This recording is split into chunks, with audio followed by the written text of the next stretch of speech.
En tant qu'arbitre de la loi et en toute connaissance de la jurisprudence historique dans ce pays, la race doit être toujours considérée comme une variable. Votre temps est précieux, Maître Keating. Je vous suggère de ne pas le gâcher en présentant des arguments que vous avez déjà formulés. Ce ne sont pas mes mots, juge Strickland. Ce sont les vôtres. Vous les avez écrits en 1985, dans le verdict de l'affaire Bryant contre la ville de Topeka, concernant la clause de protection égale face à un système d'attribution de logements sociaux.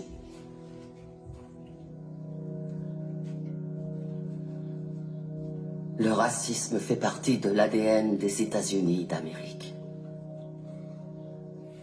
Et tant que nous fermerons les yeux sur la douleur de ceux qui souffrent de son oppression, nous ne pourrons jamais échapper à ses origines. Le seul garde-fou dont peuvent bénéficier les personnes de couleur, c'est le droit de se défendre, et nous ne leur accordons même pas. Ce qui veut dire que la promesse de l'égalité des droits n'a jamais été remplie. En raison de l'échec de notre système judiciaire et de notre défense publique en particulier, l'époque de la ségrégation n'est toujours pas derrière nous. L'époque où les lois ont rendu illégal que les Noirs et les Blancs soient enterrés dans le même cimetière, où on catégorisait les gens en carterons ou en octavons, où on punissait un Noir parce qu'il avait demandé des soins médicaux dans un hôpital pour Blancs.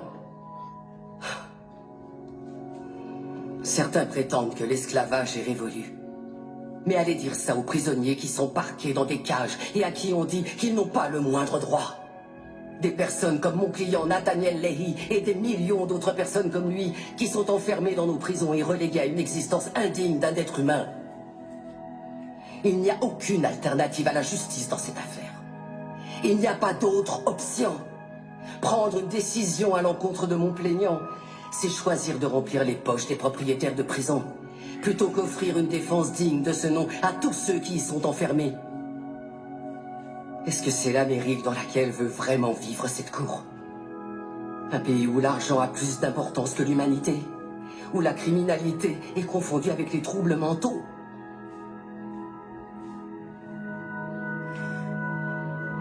Le 6e amendement a été ratifié en 1791. C'était maintenant il y a 226 ans. Je pense qu'il est donc temps de réellement garantir ces droits à tous nos citoyens.